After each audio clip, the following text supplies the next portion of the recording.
Your Excellency Hun Manet, thank you very much for joining us on The World. I was interested that you spoke of healing the divisions post last year's elections, where there were accusations of corruption and potentially a divided community, and you appealed to people not to split up. How do you see a way of healing through that process? I think the respect and tolerance is one of the basics for social harmony and the prevention of conflict and preservation of peace. Discrimination in any form is a recipe for, lead to anger, hatred, and eventually conflict.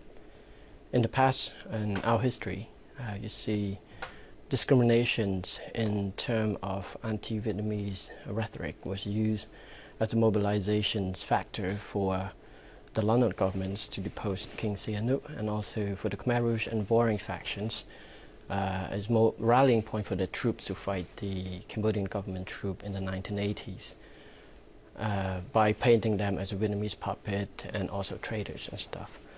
What happened in the last election, you see, the opposition has been using that, and still nowadays as a rallying point again, as the calling the Cambodian People's Party and their supporters Vietnamese puppets and traitors. So the use of discrimination tactics like this and a anti-national, as a mobilization point has led to, after the election, we see even now, there's the coloring of peoples, the coloring of Cambodians by other Cambodians as, traitors, as the puppet of Vietnamese, and this has as potentials, as our history show, that will lead to further tensions and conflict within society.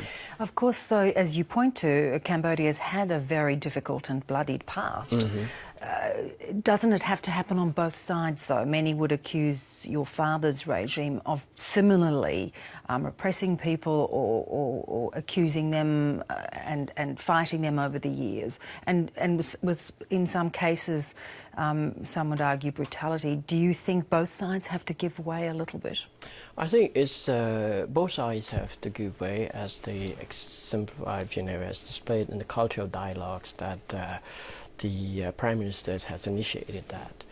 It's the only things that would heal and stop the social division is first to stop discrimination and stop the use of mobilizations of factions of Cambodians population against another faction using this type of discriminations, and start talking.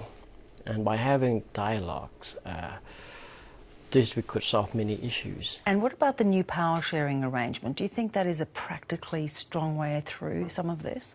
You mean international assemblies type? No, with Sam Rainsy and the opposition. I think the result of the last elections, and that is the reflection of the result of the last elections, that in the national assemblies, the CPP received 68 seats, while the CNRP received 55 seats. And both must listen to the voice of the voters, that want them to go represent them in the national assemblies, and work in using a legal process, using what is written in the Constitution to represent and work to get the law passed for the peoples. You're probably the first generation of Cambodian that has had the benefit of relative peace and external education that has opened your mind to many different ways and systems. Where do you stand in terms of the way forward for Cambodia?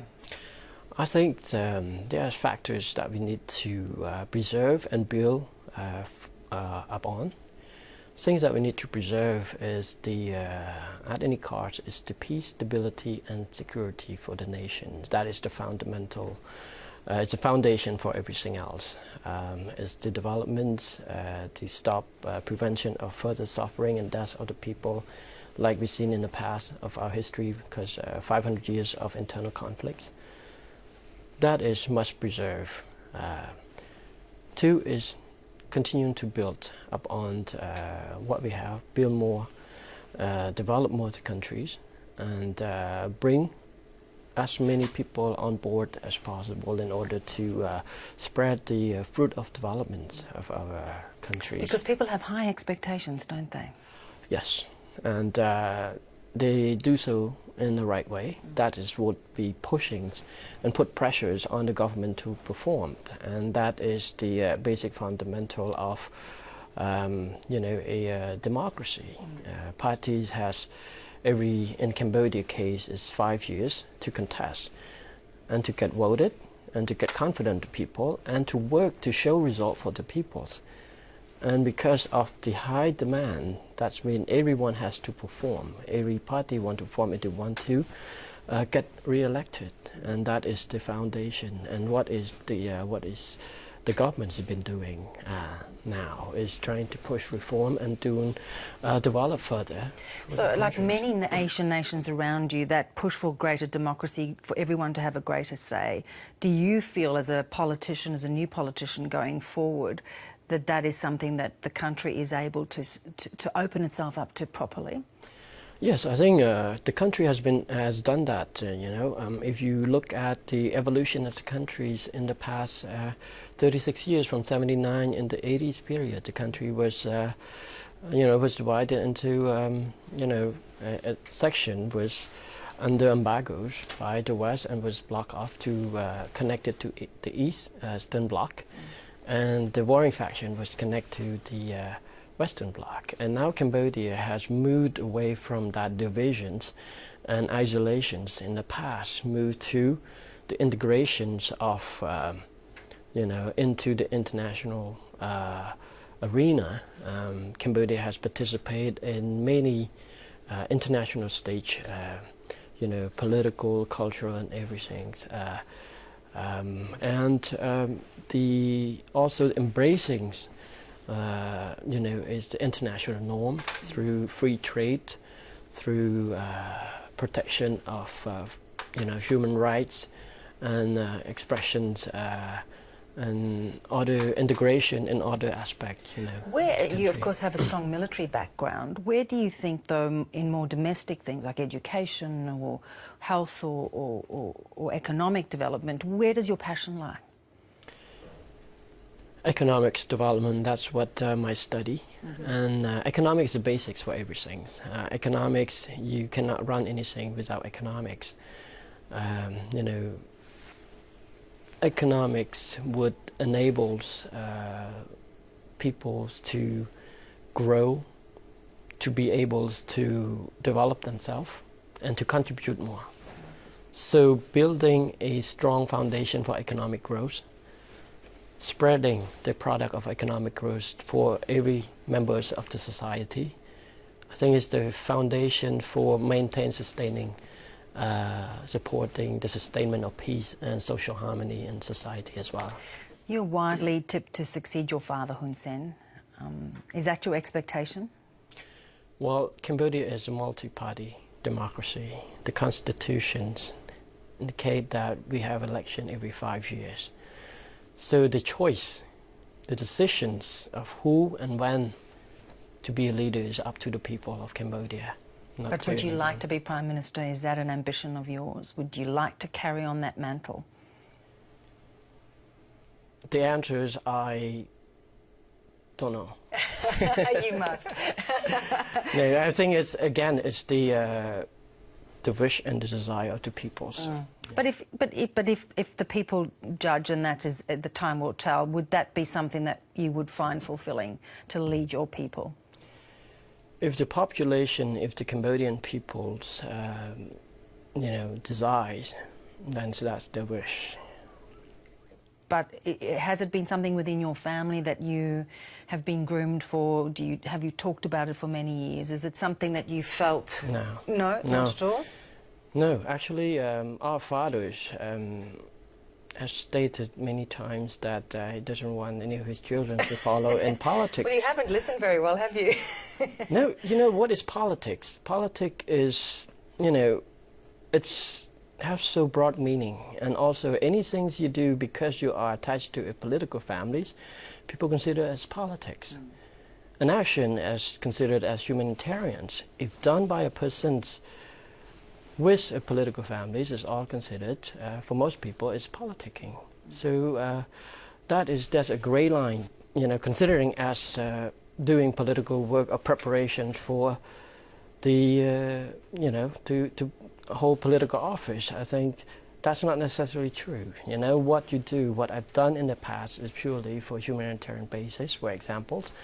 The engagement of youth, it's just with the passions to have that. Whether it is for politics or anything, it's not that's what the concern. The concern is that how much it could contribute to society, how much, with the limited time I have on this earth that I could contribute to,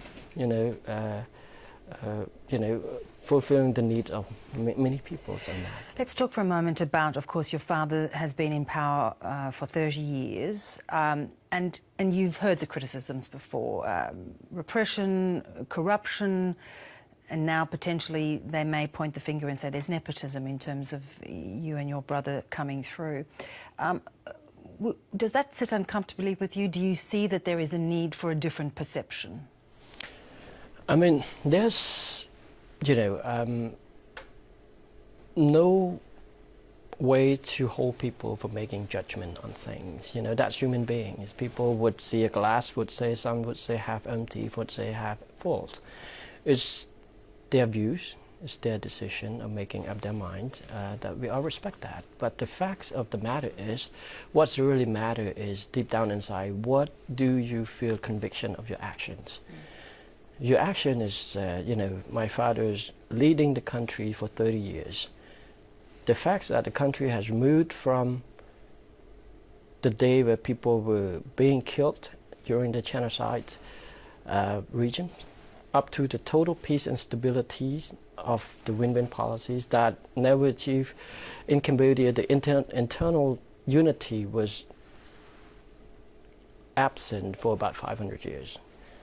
98, that's when the whole country was under one unified government for the first time in about 500 years. All the peace and prosperities, all the liberties, all the freedom of expressions, the rights to life, the rights to education, the rights to basics welfare, the rights to, whole form association is there. But by the same token, other countries that have moved in that same direction inevitably have to deal with those issues of corruption and, yes, and giving everyone equal rights. Please name a countries in this world that don't have corruptions. Some to greater or lesser extent. Yes. It's part of the journey. The matter is not what we call a moral relativism because it happened in other countries.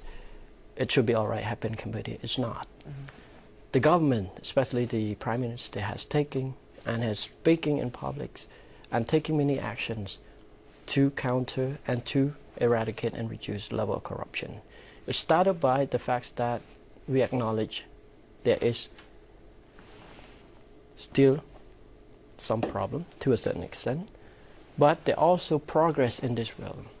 The establishment of anti-corruption unit, the reform in many public sectors services, the reform in education services, and all this stuff, and the arrest and conviction of many high-level officials that conducting that are steps forward, and it's not just done after election, it's done many years. Yes, is it 100% eliminated? No, there's still cases, but more and more mechanism has been put in place in order to deal with that.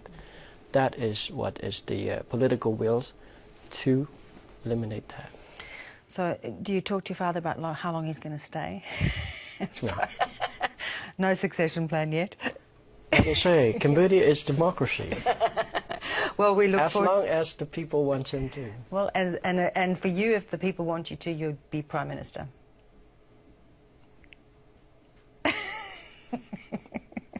Do I take that as a yes?